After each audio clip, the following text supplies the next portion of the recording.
Hello there, sword friends. This is going to be a re-upload of a video because I screwed it up the first time and I didn't render like the last 5 minutes of the video. So I'm uploading a new version, including the content that I originally had in the video so that it's in its entirety. You can hear me babble on for the two of you that actually noticed after 25 minutes that I abruptly stopped talking.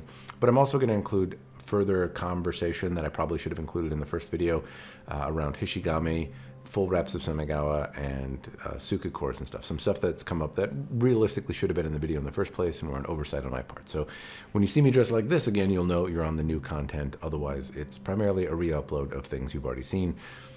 There we go. Hello there, sword friends. Today I'm going to try and define what good is in a Japanese-style sword handle. Now, for context, I'm not talking about high-end reproductions made in Japan. I'm mostly talking about Chinese-made reproductions in the sub-$500 category. And there's some certain expectations that you would expect in the high-end stuff that really aren't fair to expect in the low-end stuff. But there is still a definition of good. I still have one, and it's my, my goal to articulate that here today. The other thing I would like to note right out of the gate is that I'm going to miss things, or you might have a different definition. And if you have some knowledge to drop, throw it in the commentary down below. I'd like to have some meaningful discussion there if you have anything to share. You might say I have a smattering of swords laid out before me here to give as examples of good, bad, right, wrong, or indifferent. And so that's my attempt. First, I'm going to start with this sword right here, kind of as the reference point. Now, this is not the thing that I talked about. It's a Citadel katana. It's $2,800. It's made in Cambodia, still outside of Japan, still a reproduction, still a mass production thing.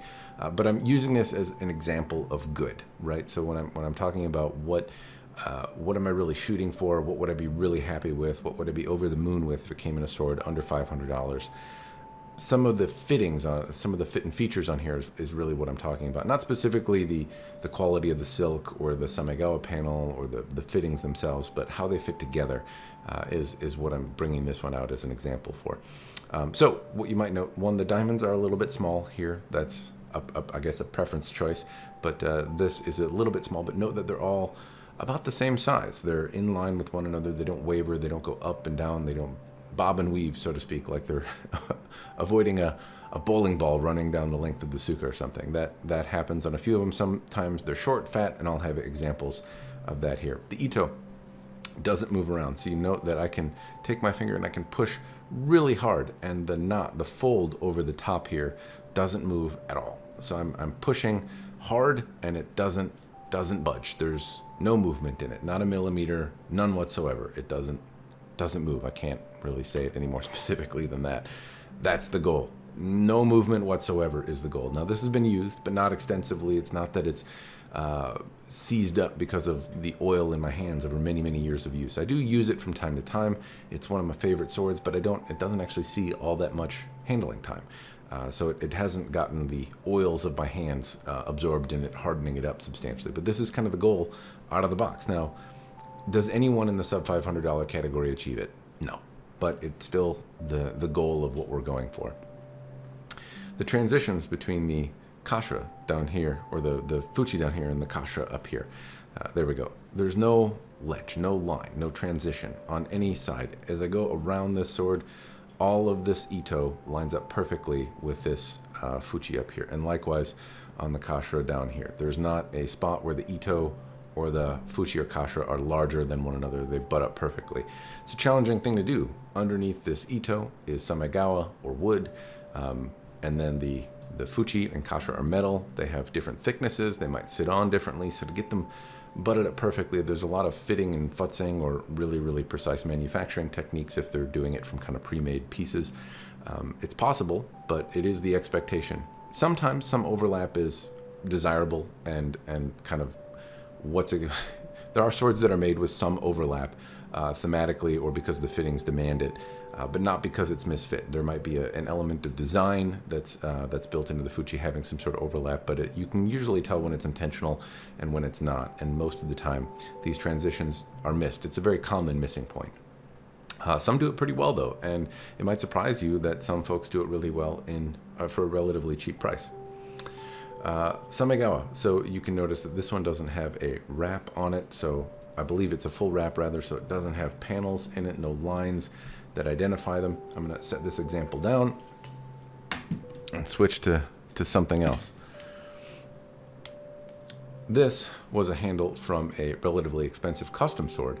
It's a made in America piece. It's using relatively high-end pieces. It's got nice Samigawa skin on it, but it does a lot of things wrong. So it's kind of a contrast. This was off a sword that was more expensive than $2,000, yet it misses a number of the things that I just outlined. One, you can notice that the diamonds waver. They kind of bob up and down. They're a little bit larger, maybe a little bit too large, but they waver in terms of size. They waver in terms of where they are. They don't line up straight. They're not consistent. I can also move the Ito around. Now, not a lot. This is reasonably tight, very serviceably tight, and this sword has been used quite a lot, and leather doesn't tend to tighten over time as much as silk might. But I can still move these around. Though it's reasonably tight, it's not as though it's moving in a way that I would find detrimental. But it's ugly. You can also notice that the knobs on the back of the Samigawa are shining through. This was done with a full wrap, so that element is good, but something wasn't smoothed out quite right here, so the Samigawa is starting to push through, and in some places it's causing some damage to the handle. Continuing, you can note that this has one of the worst transitions that's ever been. The kajura is loose. That's not terrible. Sometimes they don't get adhesive put on them, and the Ito is what's holding them on. This one, though, has some pretty gnarly transitions on either side of it. It doesn't line up well at all. Likewise, in the Fuchi, there's a slight overlap. It was never really made to fit quite well, so not a great example of using these fittings. Now, the handle is well made. It's at least a thick core. It's made of good wood. The fittings go on and off well, and it feels comfortable enough in the hand, but some of these transitions are loosey-goosey and unacceptable. Now let's move into some quasi-familiar territory here with swords that are in the price point and actually are the subject of what we're talking about. So here's a cold steel warrior katana. You can notice is, again, the bob and weave of the diamonds. They run around a little bit in terms of size and in terms of where they're pointed. Not ideal. What's this sword cost? Some places it's above $500, but most of the time you can find them for a little over $300. The Ito is acceptably tight for this price category, so this is basically what I would maybe define as okay.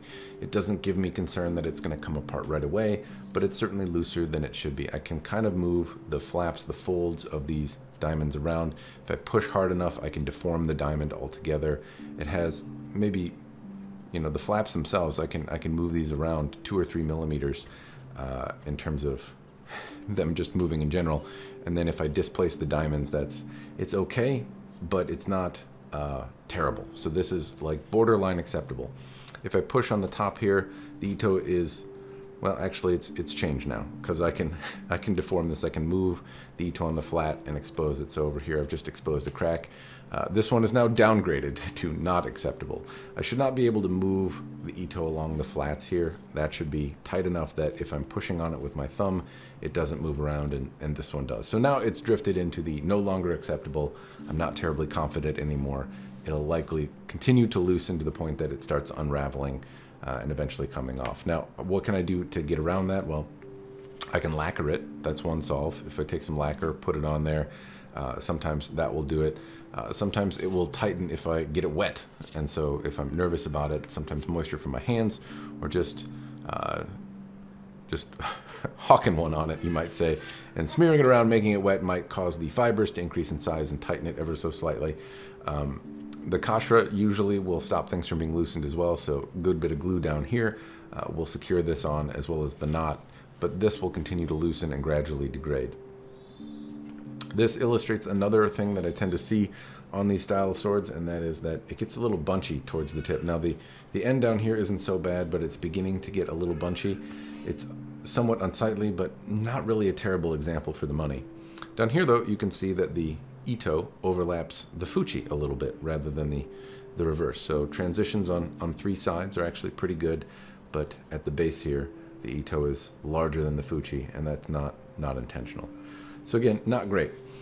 Where would I put this one? Mostly because it's now gotten to the point that it's loose enough that I can push it around and open up wide gaps in the diamonds. This would go in the unacceptable category for me.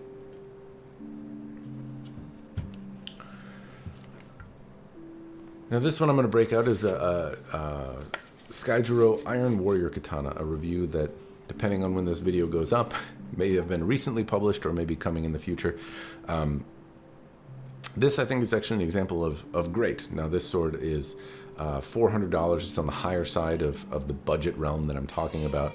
But if I look here, I cannot really move the Ito much. I can maybe displace the folds a millimeter, millimeter and a half, but with a lot of pressure, I can't really deform the diamonds or move them around. A lot of force on the flats doesn't cause any movement whatsoever. And so this level of tightness is what I would call good in the realm of things that we're talking about. Now, again, going back to the ideal, is it perfect? No. The diamonds, if I get real finicky about them, do waver in size a little bit, and I can move the folds. So it's not excellent. I'm not over the moon about it, but for $400, this is about the best that I've seen in mass reproduction swords in this price category.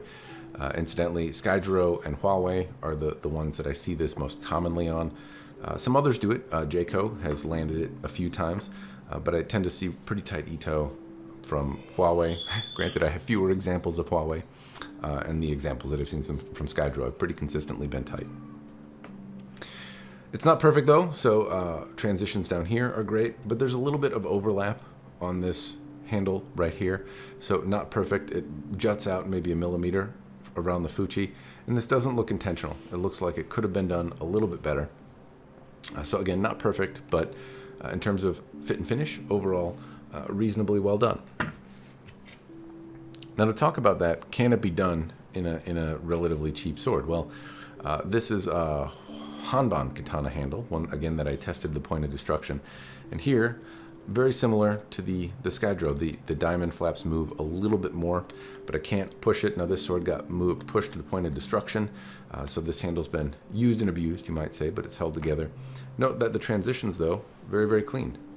All the way around here, very clean, not really any overlap. I can make out a slight bit from where the panel line is, which isn't ideal, but tends to be the case when swords have panels on them rather than full wraps. But yeah, this is held up. So this was a $200 sword. The Ito is held up. It's reasonably tight. This is an example of good, and these transitions are all good. Another example from another company here. This was off a Ryan sword, $135 katana. Now, I don't think that figure included shipping, so it might have been a little bit more to compare. Diamonds tend to waver a little bit, but reasonably consistent. Transitions on here, overall, pretty good. They don't overlap. They tend to be in about the right spot. Little bunchy on the kashra, or the kashra down here. It bunches up a little bit, but overall, this was on a $135 sword. So it's not that this type of quality, some consistency in the diamonds, and that the transitions here can't be done at a reasonable price. They can be. On an example that is a sword that currently exists and is not broken, here is a Ronin katana, one that I got recently. I haven't really reviewed or played with this sword. It's pretty much fresh out of the box. You can note here that this is cotton. Cotton tends to fray somewhat easily, and that's something that I can kind of see. It just has little fuzzies on it. That's how most cotton tends to come. So I kind of expect it, but it tends to subside the more you use it, oddly. But you note here, the diamonds, they tend to waver a little bit more than on the Ryan sword piece, but it's actually a little bit tighter. So I can move it maybe a millimeter. I can't displace the diamonds. If I push hard on the Ito, it doesn't move around. And these are roughly $130, $140. Transition down here. Now this kashra is a bit on the bunchy side. You can start to see that it's overlapping a little bit. But up here by the Fuchi, transitions overall really good. And this, again, $140 katana. So I would say that on these base level swords, this is about as cheap as you can get a functional sword. Granted, there are cheaper. There are $50 swords. I don't have any of them available right now, but here we have what would be considered certainly an entry-level sword in terms of price point. $150, and we get diamonds that they wander a reasonable amount, but transitions that are good, and Ito that is serviceably tight.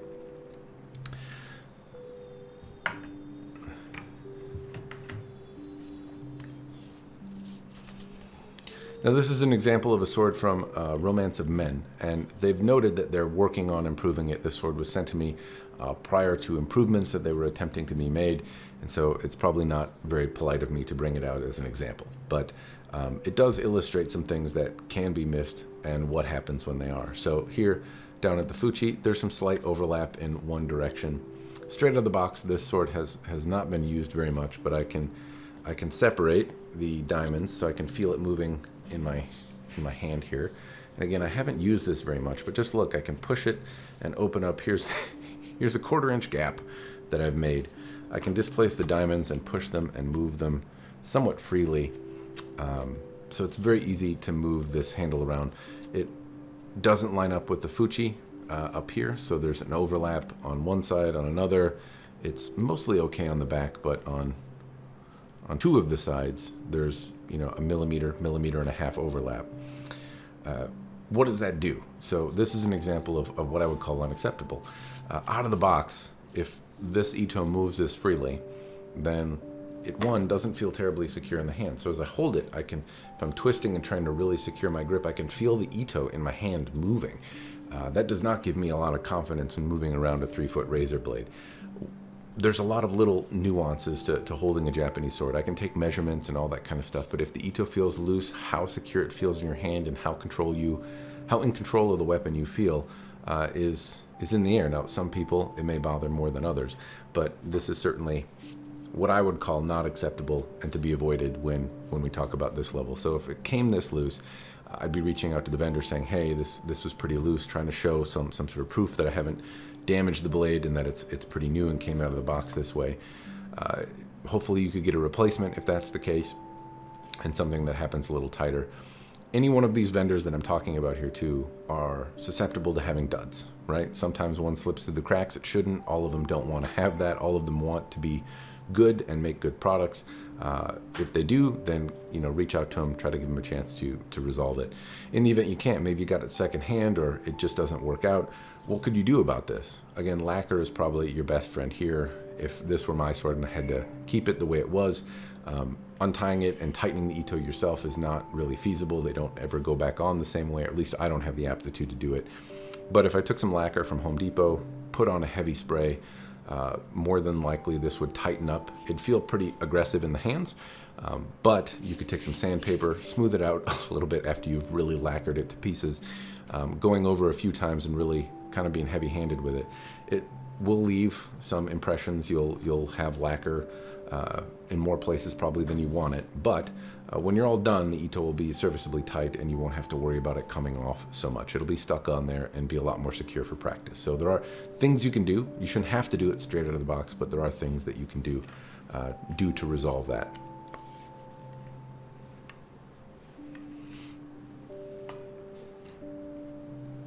Now, in terms of other price points, this is a Feilong Higo katana. They're seen as generally one of the better sword manufacturers out there. The price point here, I believe, is a little bit above the $500 price point, and you see some of the same things. Now, this sword is used. Bear in mind, it's been swung at a few different things. I've used it, but it does have some notes about the handle here. One, you can see the diamonds. They kind of run all over the place. Ito-wise, though, good in terms of tightness. Now, I can displace the folds, maybe a millimeter, maybe a millimeter and a half.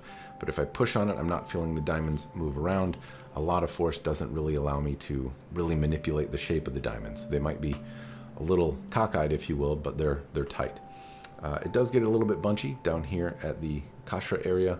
You can see that it kind of swells and the material overlaps it. It's really hard to make these things the way that they're supposed to be. There's a lot of measurement and refinement that has to happen, and when you've committed to a handle of a particular size and it just isn't fitting right, they kind of squeeze some of the Ito together, so it tends to get a little chunky over here as some of the material overlaps. There's also a slight ledge on this side. It's probably not going to be picked up well in my camera here, but there's a slight ledge that I can get my fingernail on. And I don't recall it being terribly uncomfortable, but as I rub my fat hands on it, it's biting into my tenders at the moment. The transition up here, pretty good, but this one suffers from misplaced kind of haphazard diamonds, a little chunky at the bottom, but it feels secure in my hand. So you can have an ugly ska, but if that Ito isn't tight, then it doesn't feel secure in my hand. As I take my grip and bring my wrists in, I don't feel the Ito move. It gives me the sensation that I'm in control of the weapon, and that's again, at least to me, very important for a 3-foot razor blade.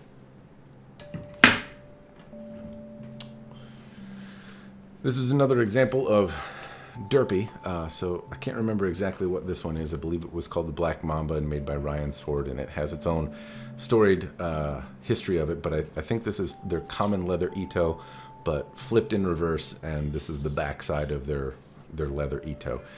This is an example of okay. The leather tends to age differently, but the diamonds, the folds on the top, I can displace 3 millimeters or so. They move around a little bit, but I can't move it on the flats. It has a sensation, a texture to it that's pretty grippy, so I feel in control. If I wrap my hands around it, I can feel the leather folds move a little bit because they're on the high side, but it doesn't give me any discomfort. Little scraps of the leather though start to come off in my hands, so I got little refuse left over. Next example is a Dojo Pro. You can see that the diamonds wander around just a little bit in terms of size, and it has some other issues. There's a little bit of bunchiness down at the base here, so extra material. Now, I personally prefer, if I have to have the Fuchi or the Ito overlap, or the Kashira, the Ito overlap, then I prefer the Ito, because then it's at least soft. I don't have a hard metal ledge that might be catching into my hands, and that's the case here. But there is a bit of bunch here. That's not ideal. Now, this is a new $300 sword, so, you know, not necessarily uncommon that we have a little bit more bunch here, but not ideal. The Ito, I can move around the tops, the folds, a little bit, actually reasonably freely. So this has 3 millimeters of the ability to move around, at least on the folds on the top of the Ito, but I can't push the Ito with my thumb. I shouldn't be able to. And if I try to displace the diamonds, they stay, well, I'm able to displace them in some places and not others. So this is getting a borderline acceptable. What could I do? This would be a candidate for potentially lacquering or doing something akin to that, because the Ito is loose in some parts, but not so loose that it feels like it's coming off. I can't really completely deform the diamonds. If I twist my hands, I don't feel the Ito moving, but the diamonds and the overlaps over here do move around a little bit. So this would get a pass, but not a glowing review. A couple more examples here. We have one from Beiser. This is a less known vendor, more or less just an overlap, but you can see that the diamonds were pretty consistent. This was a little over $500. This is like an imitation leather substance on here. The diamonds were reasonably tight. I feel like I can move them around, but that might be that the Ito itself is a little bit more flexible than some other materials.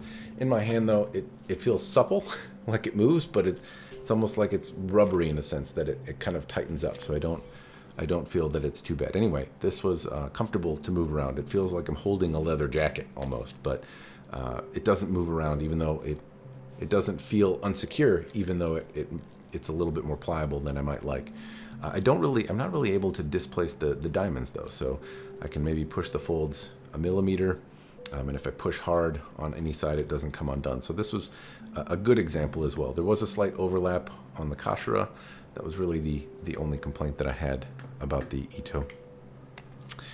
This example, I don't even know at this point if I've shared it or not, was from Jakku. It is cotton, and you can see again the same fraying that was on the Ronin katana with cotton.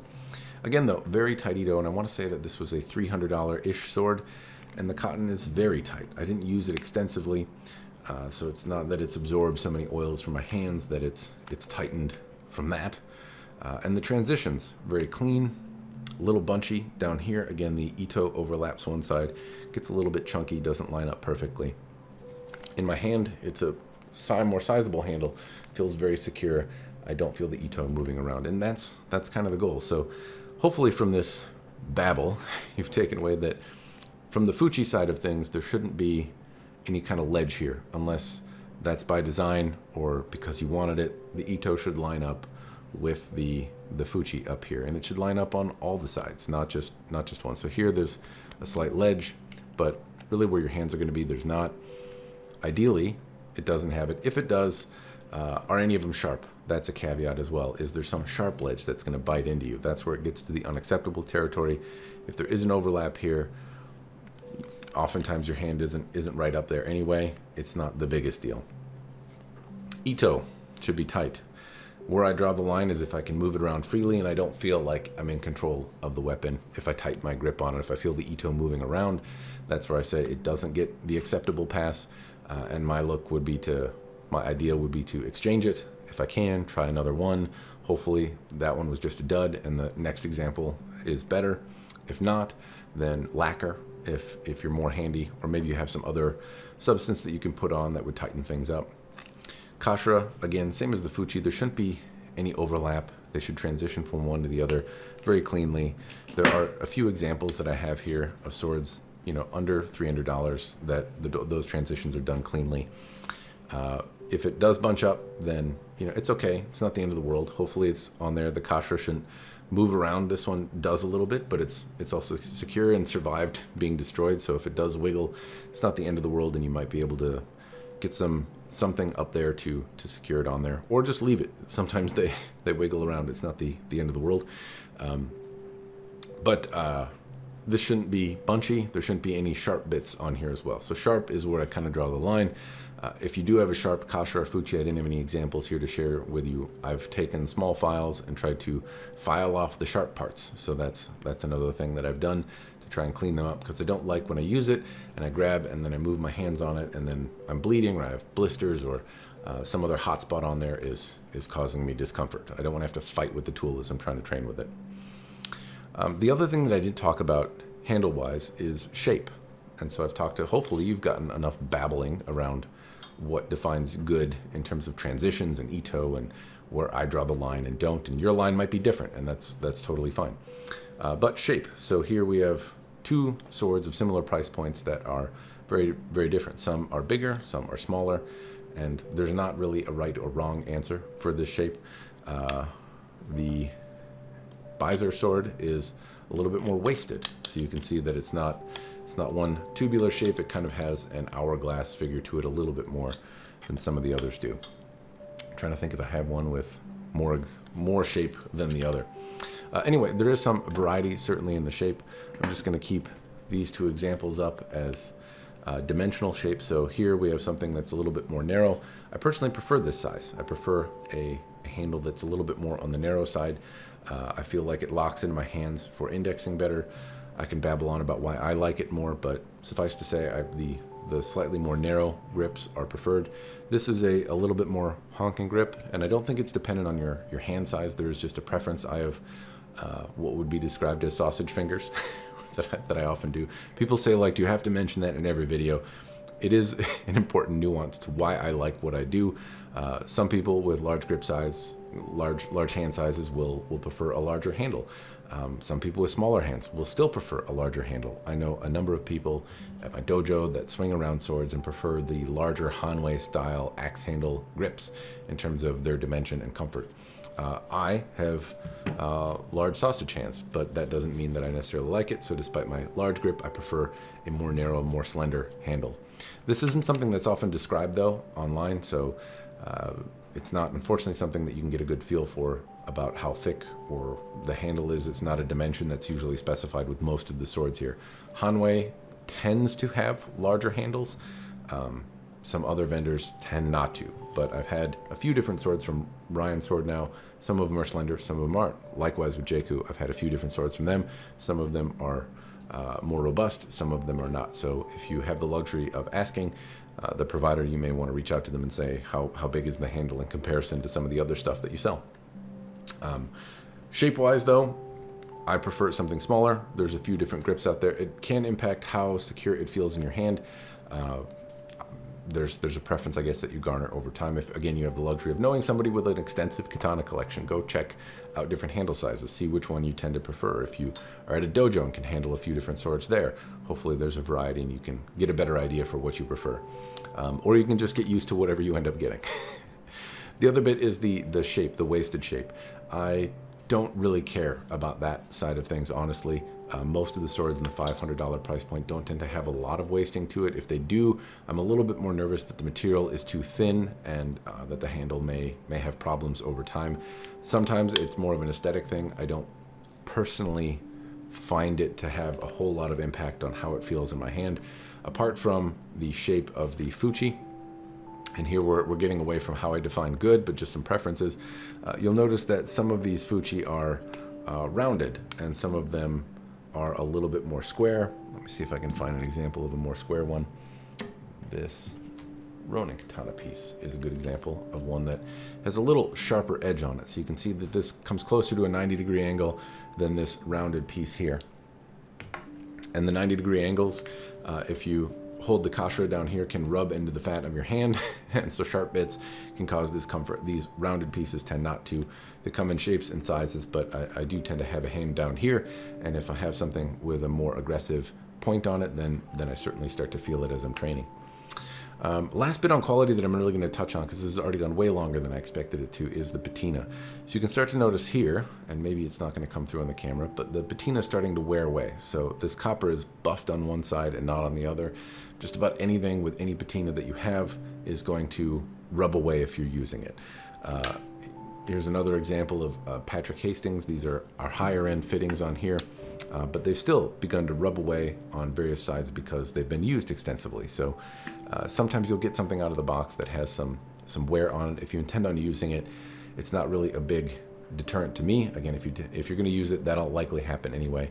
Though if fittings come scratched or don't have the patina on them that they should, which I don't have a lot of examples of at the moment. Most of the examples that I've had have come overall in a good state, but sometimes they come scuffed or rubbed or something like that.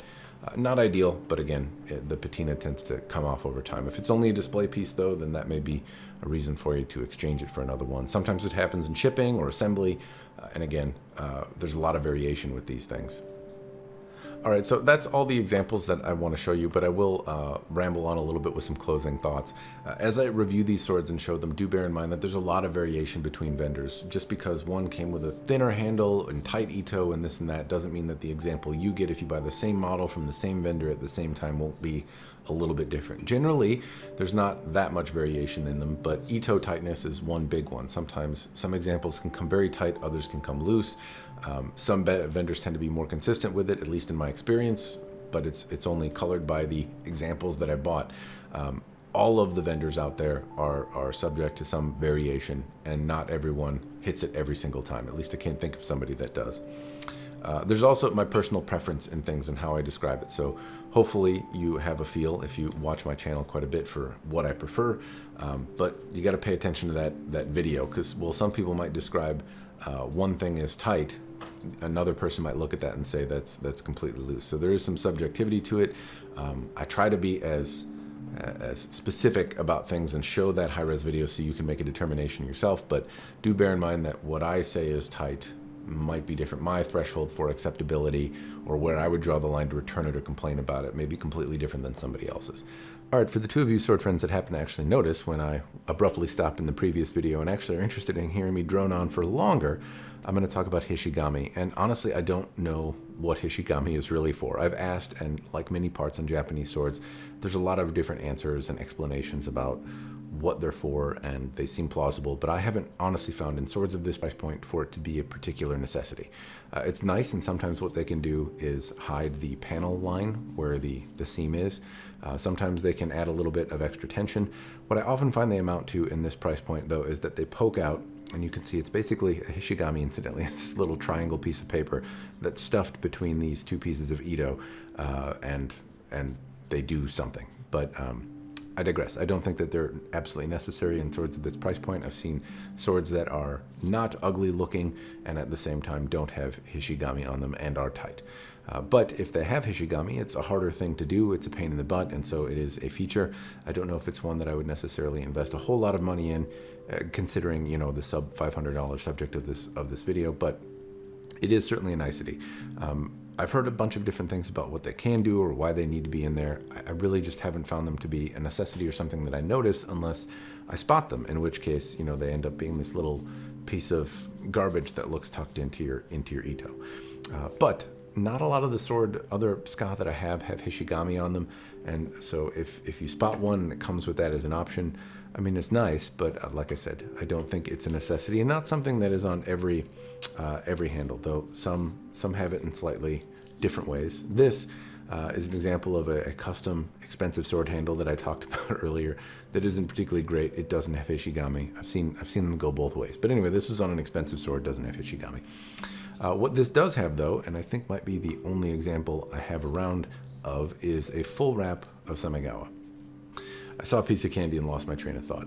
So why would you want a full wrap of Samegawa? Well, I'll use this. This is a core from a sword, and bear in mind that your handle core is basically these two slips of wood that are cut to shape to fit the tang in, that are then glued together, and that's it. There's just a bit of glue along these seams that kind of tend to hold this together. So by itself, like a sword in Shirosai, if you swing this, it's very easy for the nakago, the handle, the tang of the sword, to burst through one of these sides, and then you have a helicopter of death. There's also these pegs that run through it, and that adds, some degree of structural integrity, but not necessarily a whole lot. So then you have these panels. So this is an example of a panel of Samegawa, even though this isn't real. But you can imagine that this panel on here, well, that's not really doing anything other than aesthetics. However, if you have this Samegawa substance and you wrap it all the way around the handle, then you have this extra layer of things holding it together. And Samegawa, the way it's done on sword handles, is a bit like rawhide. It feels like sandpaper, like 2-grit sandpaper in your hand. It's very hard. It's not supple like a tire for leather, though it can be tanned that way. You can find Samegawa that is tanned and is very smooth and supple to the touch, but that's not the way it's done on sword handles. They tend to be pretty rough. So if you can imagine that you have to wet this substance, wind it around this thing, wrap it and glue it so that it stays on there. Well, now if you just have a handle wrapped in Samegawa, you have this thing where if the core breaks or splits, there's this very rigid, not easy to tear substance that's holding it together and adding an additional layer of structural integrity. And then after that, you have it wrapped in silk or leather or pick your poison type of material. Well, it does make for a stronger, better handle. So is it worth it in swords of this price point? I would argue yes, that it is a advantageous feature if you intend on heavy abuse. Certainly not if you intend on having it sent off to be rewrapped or doing some of that work yourself. Oftentimes, if you're sending it off to another professional, they don't want to use the core, have anything to do with it, and you have to get a whole new handle core made, because the ones that, well, lots of people don't like dealing with them, I guess I'll say. So anyway, if you plan on using the sword the way it comes out of the box, then yeah, I personally think it's a worthwhile thing. It's usually between $20 and $50 to have done, but it's up to you. Either way is historic. So Samegawa is an expensive and precious substance, as far as I've been, from what I've read and heard anyway. So while a full wrap is preferred from a functional standpoint, it was expensive, and you could just as easily do panels, and if the handle was wrapped and whatnot tightly, then you wouldn't necessarily need it. They can also hold up, but preferred, of course, to have a full wrap of Samegawa. If you can't, then panels. Either one of them is viable historically. There are examples of either one. But if I had a choice, I would certainly choose the full wrap. So also, this is an example of not real Samegawa. I think I mentioned earlier here that if you're going to do fake stuff, why not just wrap it all the way around? Okay, so those are two bits that I missed. Hishigami, full wraps of Samegawa. I totally do think that it's a good feature, and it does have a function. I haven't found Hishigami to necessarily have the same function, but full wraps of Samegawa do tend to last. Cores. These are not things that a lot of people check, but it's pretty easy to, well, not usually easy, but sometimes you can pull the handle off and see the core. These shouldn't be cracked right out of the box, right? Sometimes they are. Many times when the handles are made, they're not made to the sword. So this is an example of not the greatest handle made for a custom sword, but when it was made, the core was made for the specific tang of the sword that fits it. It wouldn't fit another sword in there well.